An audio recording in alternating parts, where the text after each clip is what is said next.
தூங்கும் வேளையில் பிள்ளை இருமினால் துள்ளி எழுந்த என் அம்மா ஆதி பதறினான் அழுது புலம்பினேன் இருக்கின்றாள் சும்மா.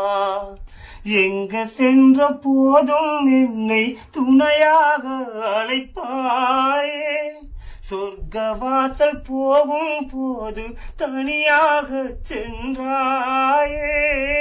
விளையாட்டு விதியின் கையில் தலையாட்டி பொம்மையானேன், தாயின் ஞாபக அலைகள் வீசும் தனிமை தீவானேன். ஆலயங்கள் தேவையில்லை, ஆகமங்கள் தேவையில்லை, தாயின் இதயம் போதும் மனிதா, சஞ்சலம் ஏதும் இல்லை. தாய் போன்ற தெய்வமும் இல்லை, தாயின்றி ஜீவனும் இல்லை.